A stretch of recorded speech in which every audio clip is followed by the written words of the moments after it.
Welcome back to WITS. Yeah. All right, let's pray. Well, Father, as always, we just thank you for a multitude of your blessings, Lord God. They're so innumerable, so unimaginably good to us, Lord God. We just can't even begin to describe it. We just thank you for our opportunity, Lord, to learn again about who you are, looking, as your word says, at creation, looking at just the way that you've built and designed us, Lord. And we just pray that you would be here in our midst again tonight, Lord God, as we would turn our hearts and minds and attention to you. We welcome you here. Guide us and lead us and teach us by the power of your Spirit. And we just want to submit our hearts to you in Jesus' name. Amen. All right, so we are essentially, sort of, kind of, done with the whole science-y chapter. So for those who are really like, wow, that's, not where I was, it's been a long time since I've been in science class. It's important, though, and we're going to a couple of more things to finish here this evening, and then we'll move on into another really fascinating topic, which is the moral law. So if you're reading along with us, we'll talk about the moral law. But the reason the science stuff, again, the book, I Don't Have Enough Faith to Be an Atheist, is just barely kind of scratches the surface, and they kind of scratch a couple of itches that are maybe not necessarily the ones I would look at.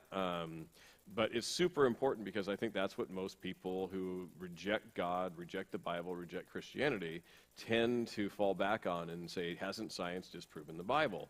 And what we find is the exact opposite seems to be really the case, is that science confirms the Bible, at least good science does, and bad science does damage to itself and reveals itself to be another false religion rather than actual pursuit of wisdom and facts.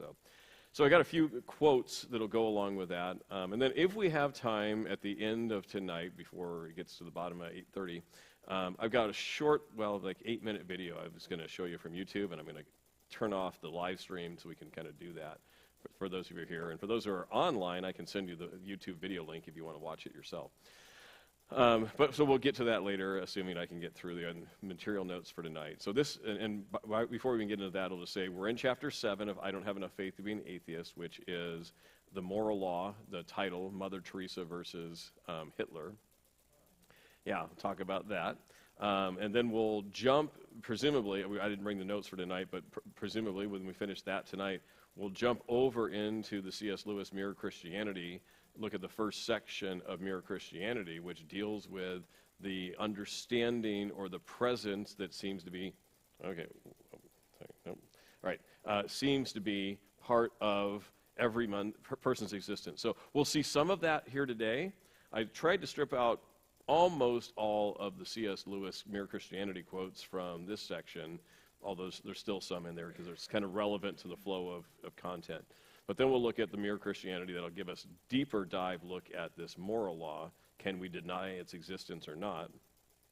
And then if we can't, then it points to a moral lawgiver and all of the things that go along with that. But before we do that, let me just point you to a couple of quotes. These are my favorites. If you've been in any one of my classes over the last 4 or 5, 10 years, you probably have seen some of these before. But let me just highlight a few of them again. And there's hundreds of them like this out there. These are just the ones I've collected and tend to put on. So I title this section, What Does Science Have to Say for Itself? Dr. George Wald, who was a professor of biology at Harvard a number of decades ago, said this: one has to only contemplate the magnitude of the task, speaking of evolution, to concede that spontaneous generation, abiogenesis, from non-life to life, of living organisms is impossible. Yet I choose to believe that which I know to be impossible rather than accept the unthinkable, special creation. Right? He also says this: when it comes to the origin of life, there are only 2 possibilities: creation or spontaneous generation. There is no third way. Spontaneous generation was disproved 100 years ago, but that leads us to only one other conclusion, that of supernatural creation. We cannot accept that on philosophical grounds. Therefore, we choose to believe the impossible, that life arose spontaneously by chance. Okay. And we have this from Robert Jastrow, who was the founder of the Goddard Space Institute at NASA. So he says this: the scientist's pursuit of the past ends at the moment of creation, first cause. We cannot get past that to answer any questions. This is an exceedingly strange development, unexpected by all but the theologians. They have always accepted the words of the Bible. In the beginning, God created the heavens and the earth. For the scientist who has lived by faith in evolution and reason, the story ends like a bad dream. He has scaled the mountains of ignorance. He's about to conquer the highest peak, and he pulls himself over the final rock. He is greeted there by a band of theologians who have been sitting there for centuries. He's not a Christian. He's not a believer. He has no faith in God, but you can see where he understands the evidence leads to the conclusion. John Walton, a little bit more recent quote here, John Walton, a chemist, said this: the origin of the genetic code, remember we've looked at the DNA, the genetic code, all the complexities that go into that. But he's talking about the genetic code as far as information. So the origin of the genetic code presents formidable unsolved problems. The coded information in the nucleotide sequence is meaningless without the translation machinery. But the specification for this machinery is coded in the DNA. Thus, without the machinery, the information is meaningless. But without the coded information, the machinery cannot be produced. This presents a paradox of the chicken and egg variety, and attempts to solve it have so far been sterile. And they still are. Okay. The possibility, I quoted this so many times I don't have to do it anymore for you, but the possibility of life arising by chance is about the same as the possibility of a tornado sweeping through a junkyard could assemble a Boeing 747 from the contents therein. That was Fred Hoyle. His calculation after trying to attempt to calculate how spontaneous generation come about, from a single cell, he got to 10 to the 40,000th power. Remember, there's only 10 to the 80th atoms in the universe. So 40,000th power of zeros is way, way, way, way, way bigger than the number of atoms that they project are, contained in the universe. Perspective, if we happen to live, let's say, in a 15 billion year old universe, so far we've really only experienced about 10 to the 18th seconds, 10 with 18 zeros after it. He's calculated that for a cell to begin the process of forming from non-life to life would be 10 to the 40,000th power. It's actually, the perspective is winning a state lottery is about 10 to the 7th power, 10 with 7 zeros after it.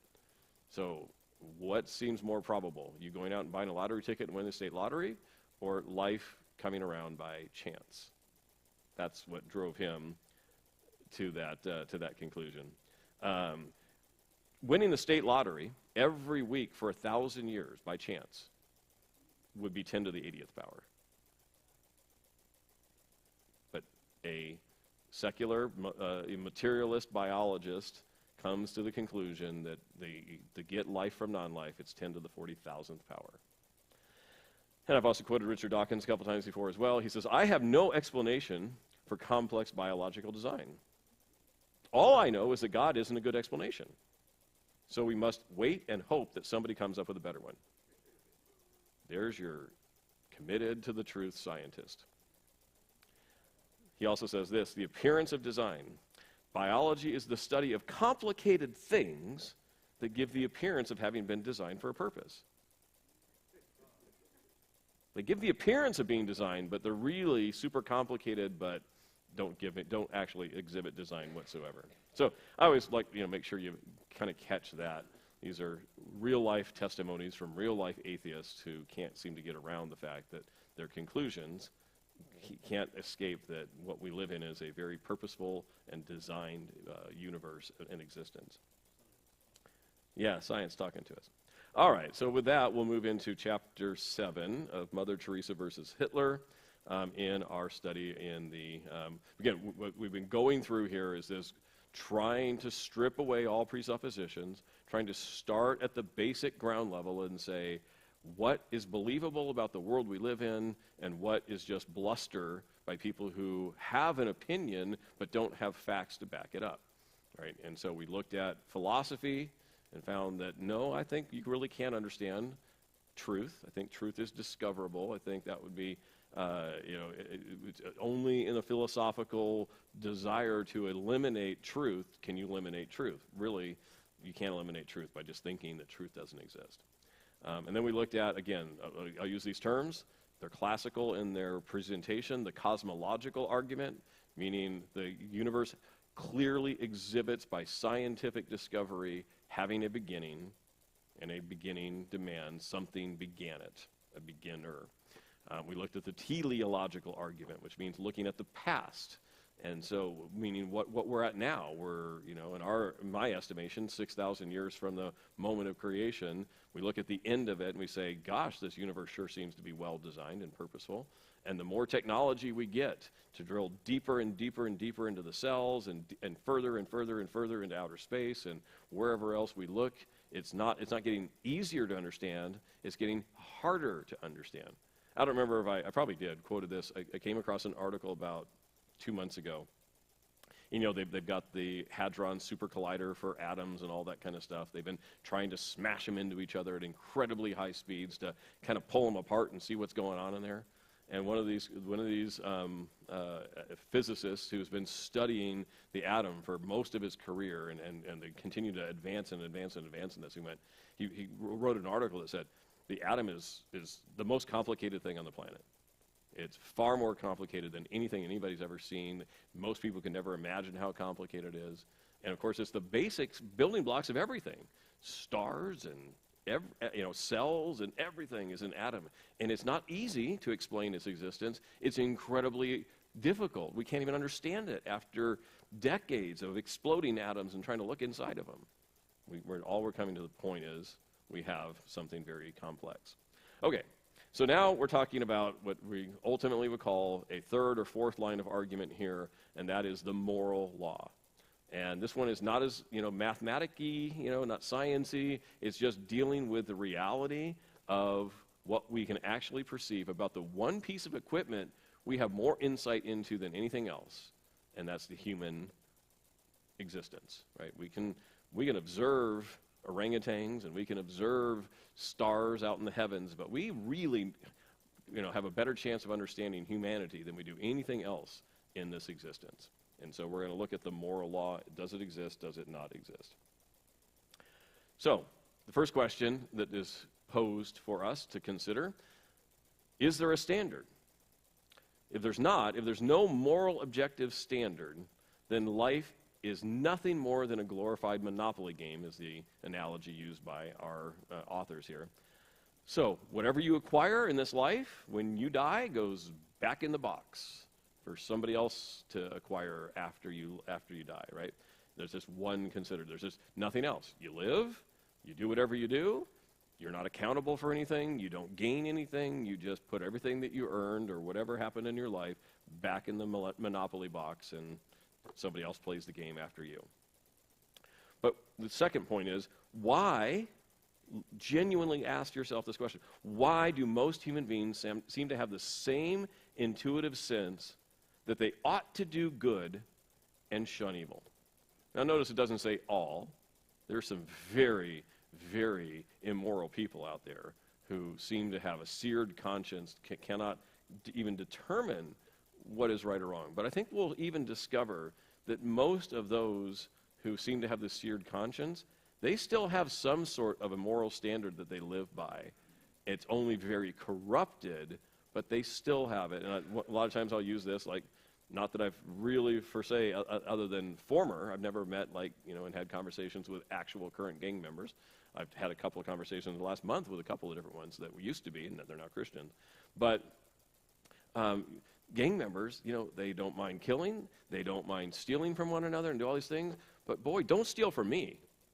Don't lie to me, we do everything wrong out there, but, they hold everybody in their gang has to come under the authority of that gang leader, or there's hell to pay, right? Because they expect a moral standard even within their own code of system of how they operate.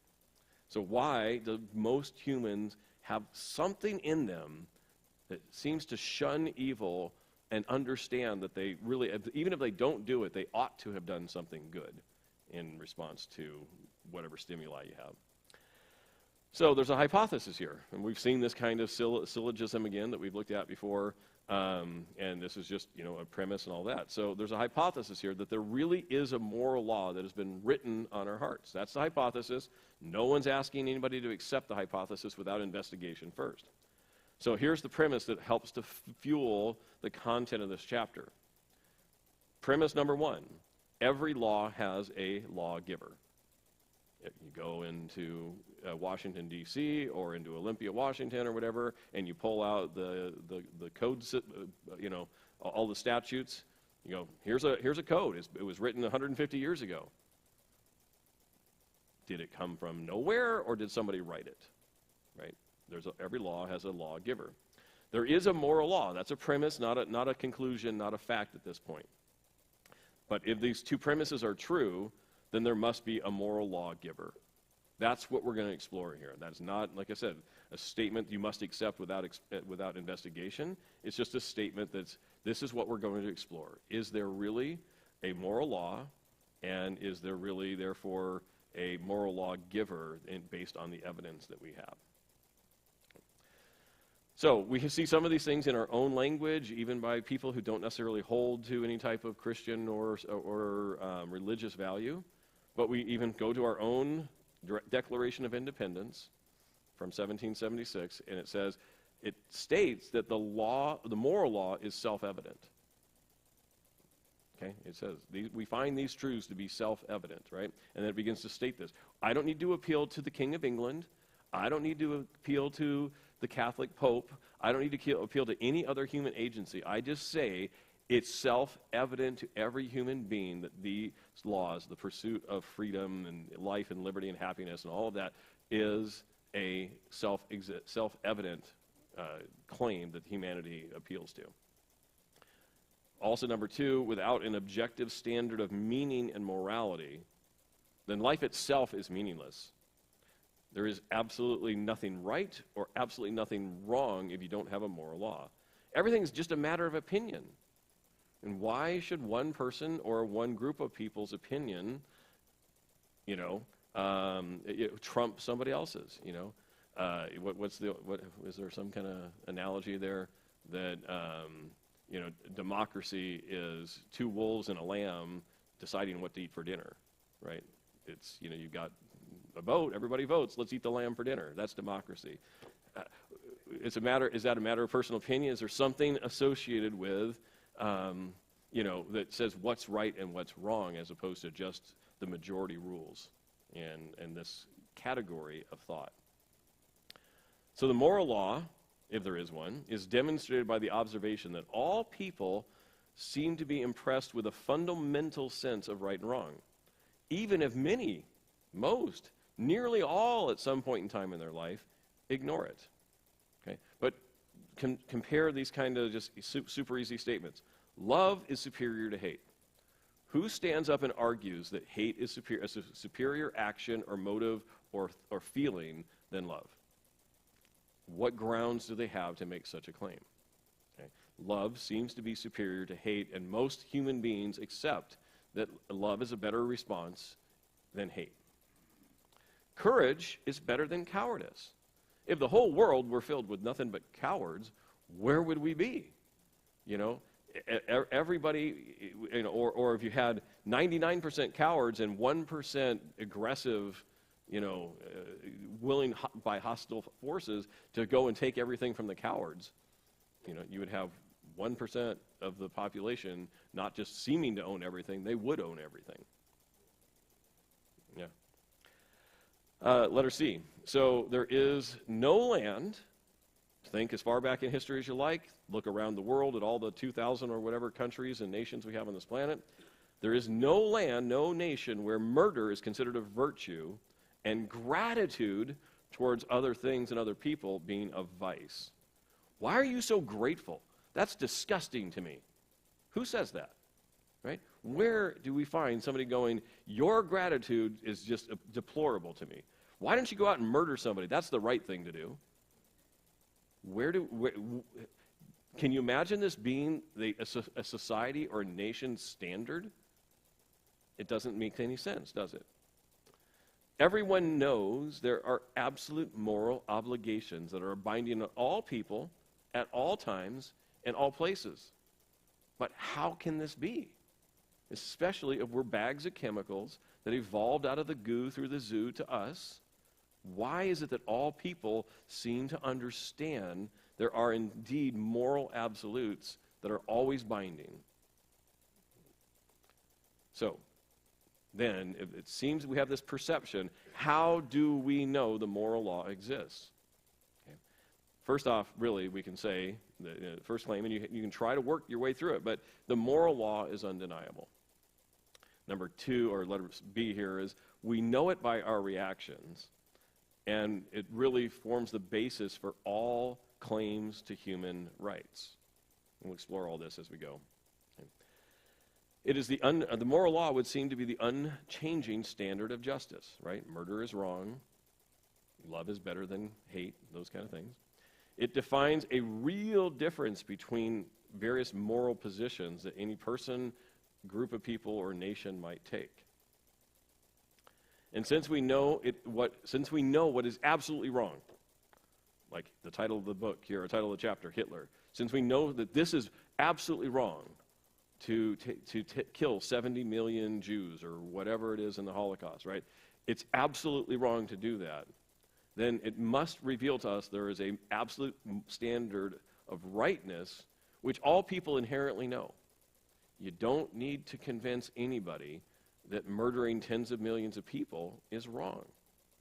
Obviously, somebody thought it was okay to do it, but we'll talk about that. Why would Hitler or Mao or anybody else think, well, it's okay to do it?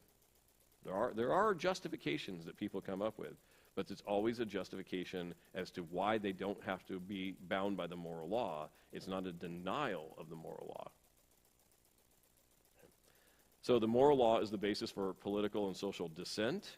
Like if you want to stand up and say this is wrong, you shouldn't do this, my taxes are too high, your intrusion into my family life is wrong, you're permitting gender change in reassignment surgeries or whatever is wrong. You've got to have a basis for making some kind of claim, or even the opposite of that. So if the moral law did not exist, then here's the big point. We wouldn't make excuses for violating it. What you find is, right, somebody's late to work. Well, I mean, not that that's a major moral thing, but there's always a reason, right? They don't just go, well, your standard is wrong, right? If I cut you off in traffic, it's, well, I had to get home, I was in a hurry, right? I have some excuse, right? If I broke into your house and stole from you, well, you have no idea how much my kids need a new set of shoes, right? There's an excuse that goes along with getting caught for breaking some moral standard. It's never just, your standards are wrong. It's my property, not yours. You don't see that. And we even hear that today with like some of the critical race theory and all that stuff that's going on. They're just saying, after hundreds of years of being oppressed, it's now ours. They're still appealing against a moral law.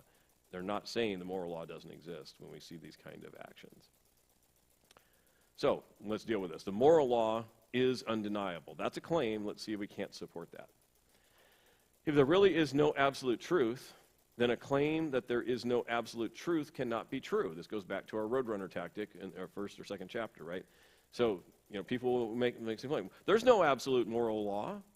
Is that absolutely true, that there's no moral absolutes, right? You begin to just ask that same question. So in an irrational claim that there's no such thing as a moral law or no absolutes is itself irrational, and they're attempting to deny what they're trying to affirm what they're attempting to deny, or using an affirmation to deny something that they are trying to claim. So relativists, here we kind of by example here, relativists, the people who believe in relative moral opinions and whatnot, are absolutely sure, circle that point, absolutely sure there are no absolutes, which of course is illogical, right? Everything is relative. Is everything relative a relative statement or an absolute statement? Right? It's an absolute statement trying to claim everything is relative. Absolute values are undeniable. The man who denies the existence of values actually values his right to deny absolute values and desires for people to value him for his views. And did anybody bring the book tonight? I don't have enough. Can I borrow it? Because I was going to pack it and I put it in my bag. Can I borrow that? Oh, thanks.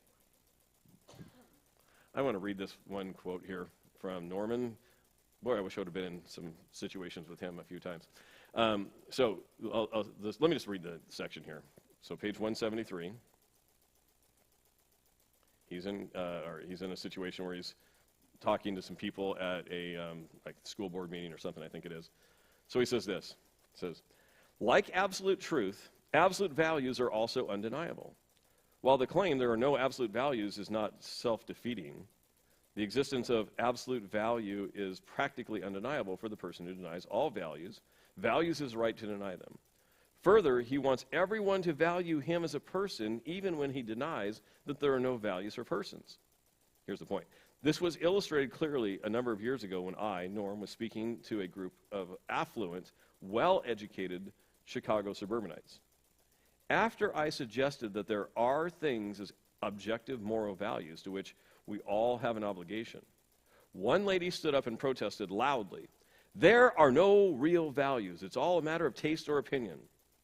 I resisted the temptation to make my point by shouting, "Sit down and shut up, you egghead. Who wants to hear your opinion?" Of course, if I had been so rude and discourteous, she would have rightly complained that I had violated her right to her opinion and her right to express it. To which I could have replied, "You have no such right. You just told me such rights don't exist." I wish I could think that fast.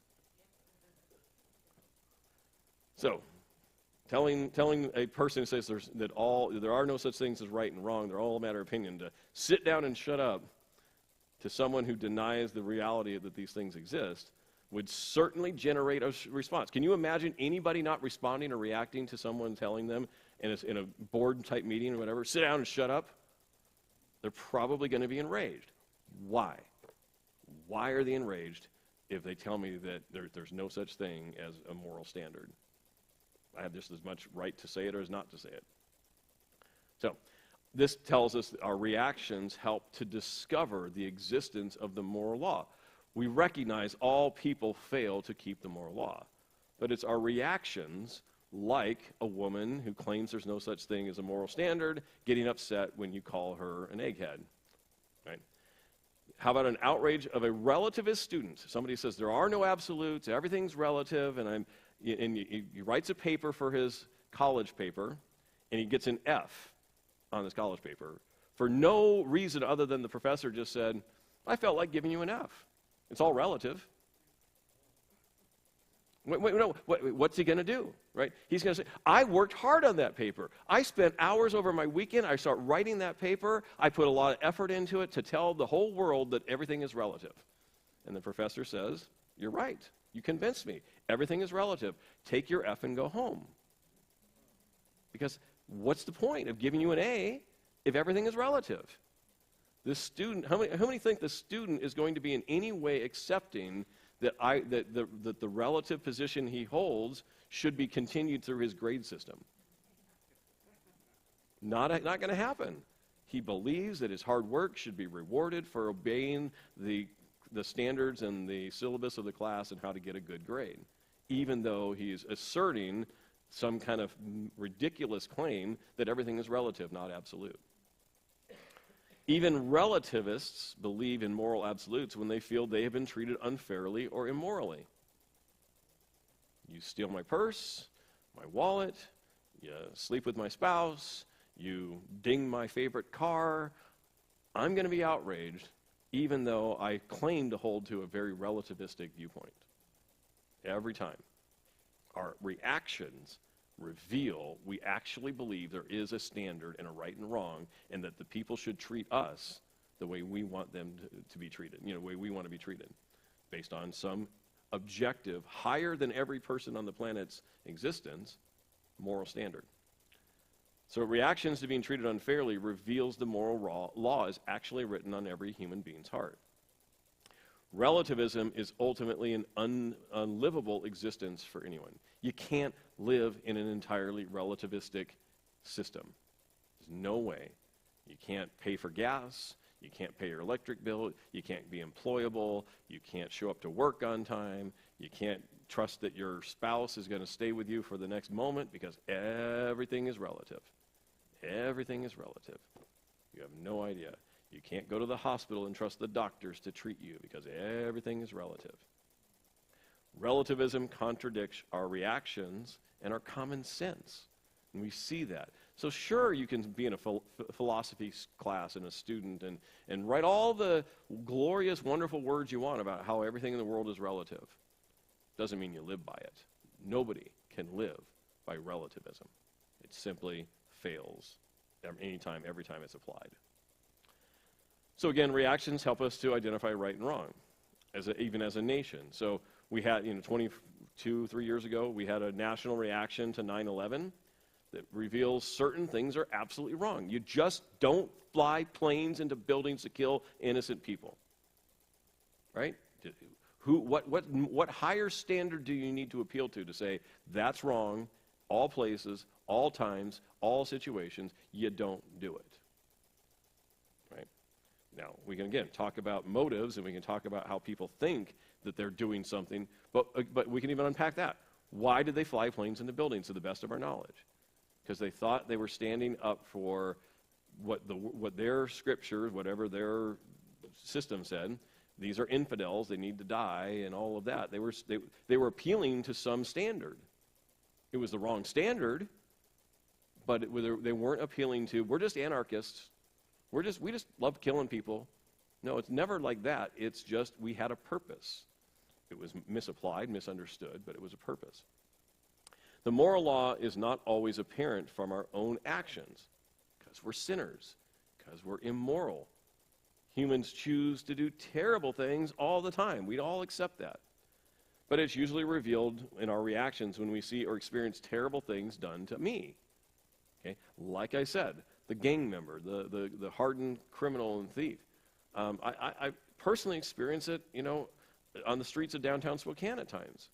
We have these people who will do all kinds of crime in the downtown corridor, and yet I had to intercede for one of my employees, or one of the employees at the law firm downtown, when a girl walked by his little pile of stuff, a little duffel bag of stuff, and he screamed at her, "If you get any closer to my stuff, I'm going to cut your heart out." Most of it was probably stolen, but he didn't want her stealing from him. It's revealed in what we think something wrong or immoral is going to happen to us, and we have our responses. So the moral law is not always the standard by which we treat others, right? I do things and say things I shouldn't do and say. I'm not the standard by which anybody should live by. But it's almost always the standard by which we expect others to treat us. I can lie and, whatever. I lie to my wife, lie to my kids, lie to my employer, lie to my church, lie to everybody. But man, do I get upset when somebody lies to me, right? I mean, it gets, I don't just go, well, you're just like me. You're a liar and I'm a liar, so we should never expect to tell the truth. No, I go around, I'm not saying I do, I'm saying, as an example, I go around telling all kinds of lies everywhere I go and I never think twice about it. The moment I catch somebody else in a lie, I'm just outraged. Why would you lie to me? I thought you told me you did this. I thought you promised that. I'm outraged. So it's not the standard we hold ourselves to, it's the standard we hold others to treat us with, is typically how we can start to see the evidence of the moral law in operation in our hearts. The moral law does not describe how we actually behave. It prescribes how we ought to behave. There's a big difference between how we behave and how we ought to behave. But we do have this sense that we ought to behave in a certain way. That's the main point. So without the moral law, there could be no human rights. We've kind of talked about that. Or violation of human rights.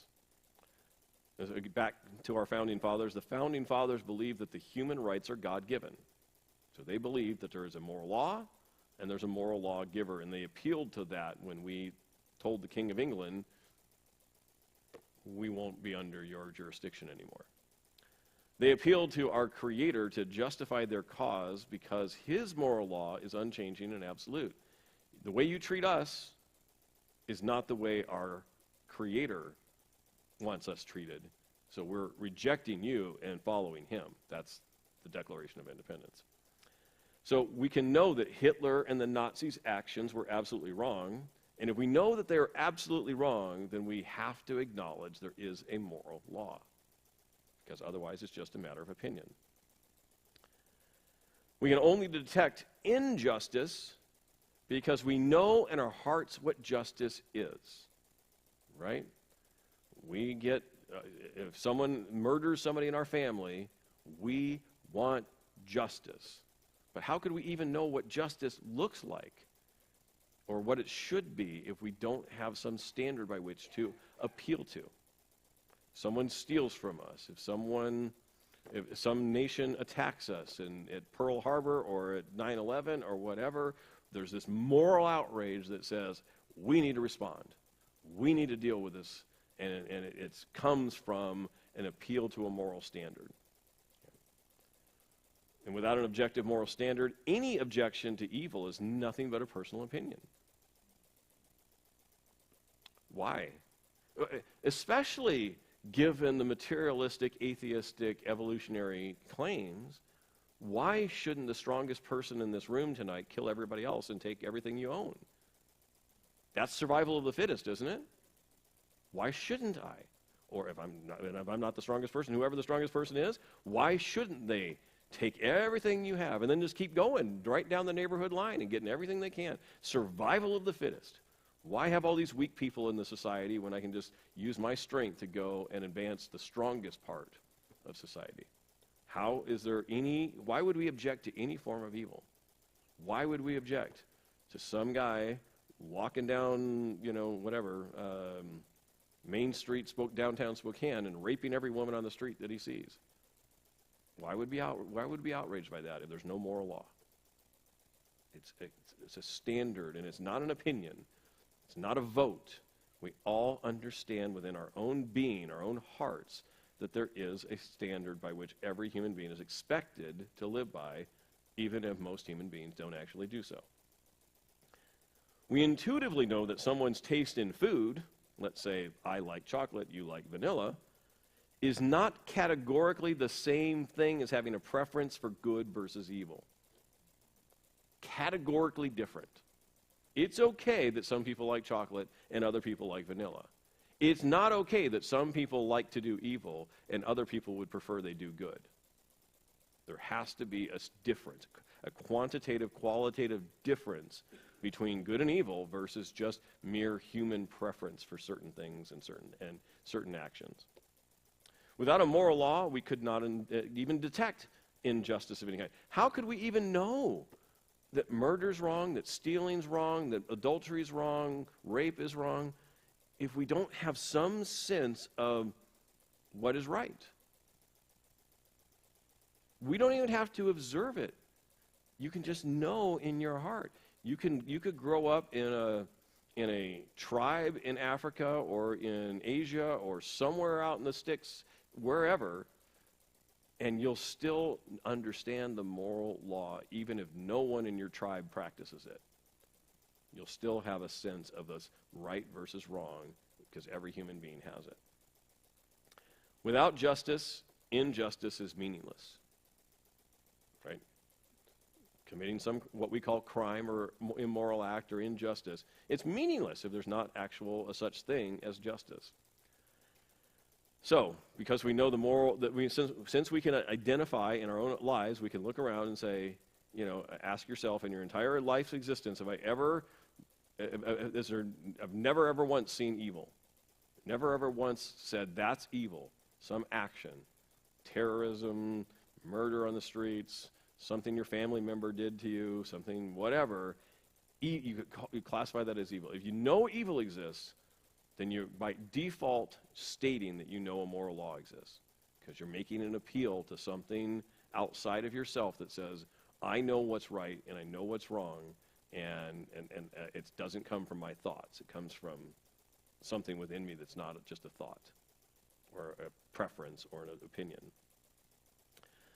So without the moral law, there'd be no way to measure moral differences. If your moral ideas can be truer than someone else's, like the Nazis, then there must be something, some real morality for something them to be true about. This is pulling from C.S. Lewis. We'll talk about that probably next week.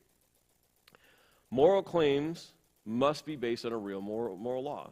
So again, murder is evil, racism is wrong, child abuse is wrong.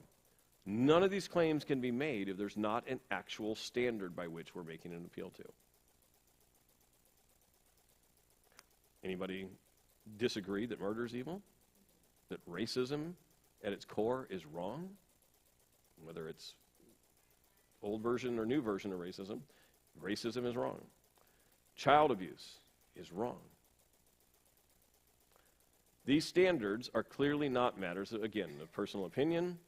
The universal, unchanging moral standard must be based on a moral law, which is not invented by man, it's only discovered by man. Right? We discover truth. We don't invent it. We discover it.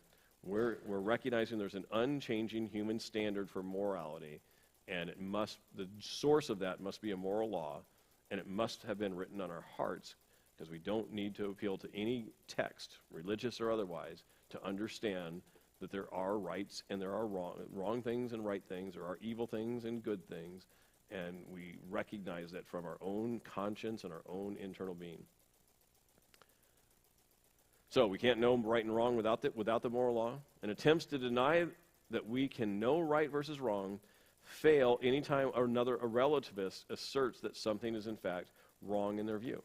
The moment the relativist, like the student getting an F on his paper for no good reason, asserts that's wrong, he's immediately appealing to a standard that says there actually is a standard of right and wrong. There actually is a moral law.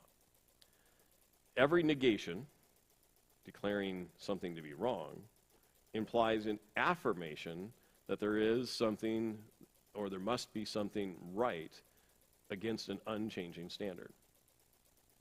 Right? Every time you claim something is wrong, that you shouldn't do that. You shouldn't steal from me. You shouldn't lie to me. You shouldn't rape my wife. You shouldn't kill my family. You shouldn't do all these things. Any negation or appeal to something being wrong is, when you flip the coin over, it's an affirmation that there really must be something that's right in comparison. So some claim that there's no such thing as right or wrong. We've seen that. There's no such thing as truth, and there's no such thing as right or wrong. Of course, it's self-defeating in this claim that there's no such thing as right or wrong, because they will demand that any opposition to their standard is wrong. Right? There's no such thing as right or wrong. You can't tell me there's a such thing as right or wrong. Well, I'm telling you you're wrong. What are they going to do? They're going to get outraged because you don't agree with them. Well, why does it matter? But they're going to be outraged because you're going to say, no, I believe there really is a standard. And they're going to be outraged. But why are you outraged? You told me there's no standard. Immediately they're trying to convince you should think like they do. And the moment they step outside of the relativistic thinking, they're claiming they need you to accept an absolute truth. Their absolute truth, but they're belying their own ignorance of their own, faulty position with the moment they appeal to a standard that they want you to adopt. Without a moral law, there is no moral ground for political social sin. We already do this one. By rebelling against the moral law, atheists have ironically undermined the very grounds for rebelling against anything. We love to rebel. We love to tear down everything that has ever stood in our culture and everything else. But when we tear these things down and they're rebelling, well, they're doing it because they're appealing to some standard. They say, it's wrong, I have the right to tear down a statue of Abraham Lincoln or whatever, right? And the appealing to some standard, they feel that they have the moral right to do so. We know that issues involving life and liberty are more than just preferences. They involve real moral rights. Again, a claim the moral law does exist. Making excuses for bad behavior is again, an omission of the moral law. So why should anyone have to be tolerant of bad behavior without a moral law? Right? This isn't so much as prevalent as maybe when the book was written 22 years ago or whatever it was. But we hear the screaming all around. You need to be tolerant. You need to tolerate other people's views. Tolerant, tolerant, tolerant, tolerant. Why should anybody have to tolerate bad behavior? Bad behavior is just as good as good behavior if there's no standard, right? So why are we encouraged to tolerate, immoral and anarchist type positions? Behavior is just behavior. It means nothing. There's no good or bad. There's just behavior. But they scream tolerance. You need to tolerate this and that and the other thing. Why? Because there's a standard they're asking you to appeal to. The moral law exceeds the demands for tolerance and commands that we demonstrate love for others, not just tolerate them. There's a big difference. Moral law doesn't say tolerate people, it says love people. And many times, loving people isn't loving them enough to tell them the truth, to tell them they're sinning against a creator, they're violating a moral standard, whatever it may be. And in other ways, it may just be love them and accept them. But we notice how the moral law goes above these cultural claims that we just need to tolerate people's lifestyles or opinions or whatever else. No, the moral law says love them, not just tolerate them. You don't need to plead with people to tolerate good moral behavior, do you? Do you have to tolerate somebody saying, "Let me get the door for you"? "Oh, you take my seat, I'll get another one," right? Do we have to do we consider that tolerating people being really good to us, or do we have to tolerate bad behavior? Why did you cut me off? Why did you move my stuff? Why did whatever it is? It's always, we see it as bad behavior and we question it. But boy, somebody says, "Thank you for being so helpful to me yesterday." I can't believe I have to tolerate their being so grateful to me. Is that how we respond? No, we're never asked or ever feel this need to tolerate good stuff. It's always the bad stuff, and that's always the appeal to tolerating. What's that? Have run into people who, there's some people who don't like to be complimented, and you run into people who don't want the door open. But it usually comes from you're trying to put me in a submissive role in some capacity, right? So they feel a moral outrage to your action, even though it was kind. They viewed it as unkind, and therefore they're appealing to a same standard again, right? All right. So this is important. We'll cover this even more so in C.S. Lewis stuff. But what people actually do changes, but what they ought to do does not change. We'll cover this in a little bit more detail in a second. But relativists confuse what people are doing with what they ought to do. Okay? Difference between what people are doing versus what they ought to do. So, and this also comes from C.S. Lewis, so he talks about, was there some great moral advance in not executing witches anymore? Well, executing witches who cannot cast a murderous spell is wrong, right? So somebody claims to be a witch, and they're saying, "Well, I'm going to cast a spell on this whole town, and everybody's going to die." Well, if there's no such thing as witches and witchcraft, and the spells will have no power, then executing people because they think they're a witch and they have power they don't have would be wrong. But punishing actual murders is not wrong. So if the witches actually had power to kill people by their spells, then putting them to death would be the morally correct thing to do, right? So the point is, people will say, "Well, you people used to, put witches in stockades or behead them or whatever you did with the witches," right? And so the claim is, well, so the moral standards of the culture have changed. No, not really. Not really. Murderers should be dealt with as murderers. Okay? But realizing that somebody's faulty view of their power or some kind of whatever says, "Well, you're just crazy. We don't have to put you to death for your spells. We might have to put you into a psychiatric ward, but we don't need to put you to death for attempting to murder people with a couple of potions that you're mixing together in a pot," right? But if you're actually mixing potions together in a pot and killing people, then we need to deal with it because it's a violation of the moral law. Okay, so not putting witches to death is not an advancement in a moral law. It's just an application of, okay, we understand witches have no power, so we're not putting them to death anymore. Okay, and then we talk about, like, in certain cultures, eating cows or whatever, in reincarnation. Eating cows is not morally wrong. But if you eat a cow that you thought was grandma reincarnated, that would be a moral outrage, wouldn't it? Right? So it's not, again, cultural changes and differences are still appealing to the same standard.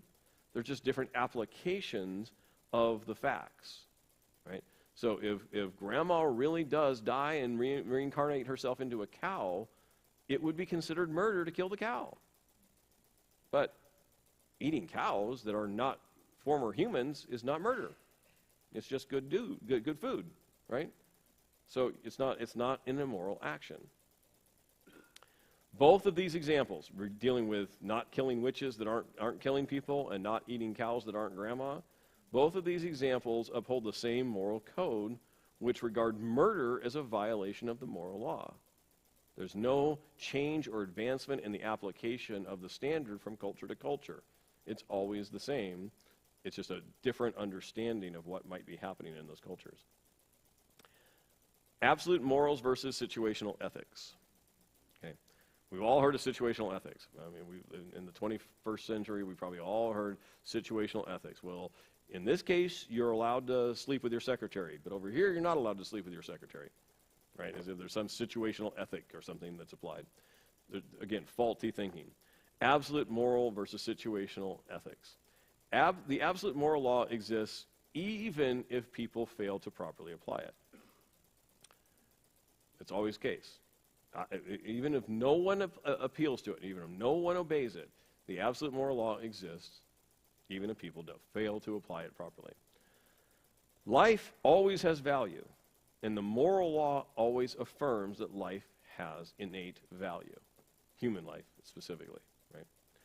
So, Hitler, Islam, Roman Catholics, and countless others have had to first dehumanize people in their ideology in order to justify murdering them. In order to do so, they were actually affirming the existence of the moral law that prohibits murder. So we talked about Hitler to start with. He's part of the title of the chapter, right? What did Hitler have to do? Well, first off, he was very much bought into the Darwinian evolution thing.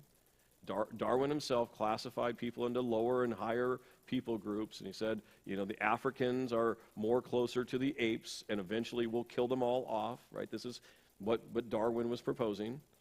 And Hitler took those ideas of Darwin, just in theoretical viewpoints, and said, hey, we really see the human race advancing towards something, and we need to shed what it came from because we'll be a better society if we get rid of him. So we'll go to the Aryan race, and we'll look for blonde-haired, blue-eyed, whatevers, right, these Aryans, and we'll start murdering everybody else. So what did he do? He's dehumanizing, beginning with the Jews, and saying they're subhuman.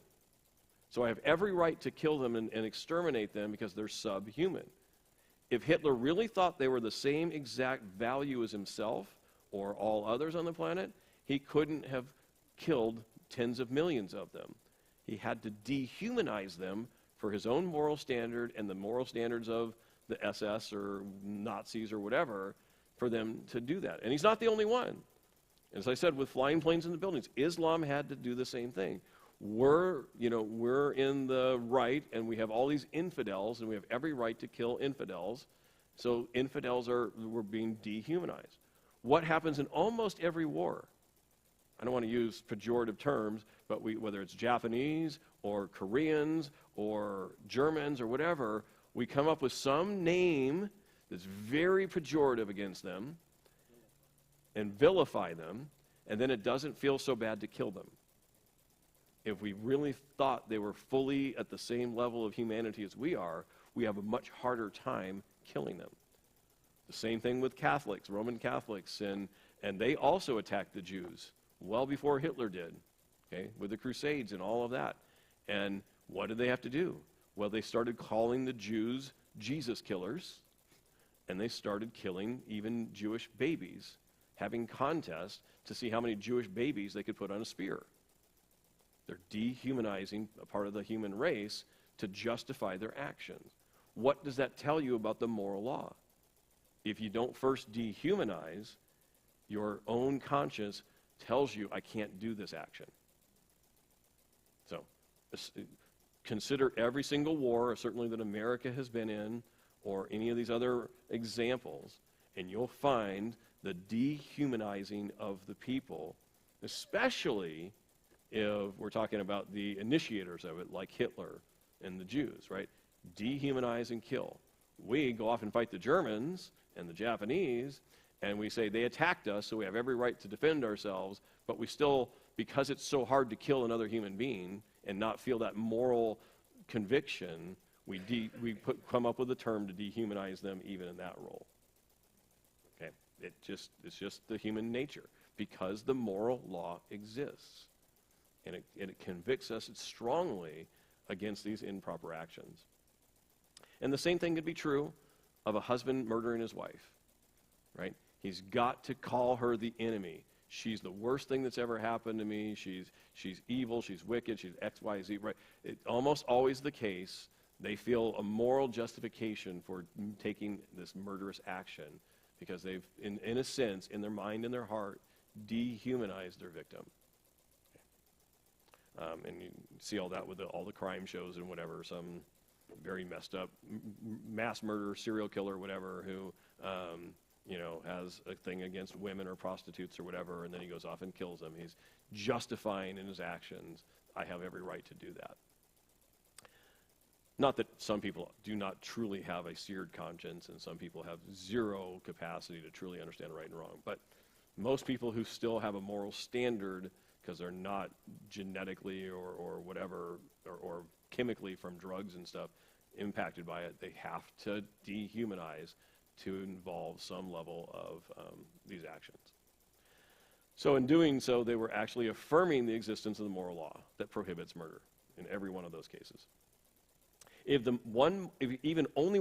only one single moral obligation can be proven to exist, like murder's wrong, rape is wrong, torture's wrong, child abuse is wrong, then the moral law is confirmed by our collective conscience.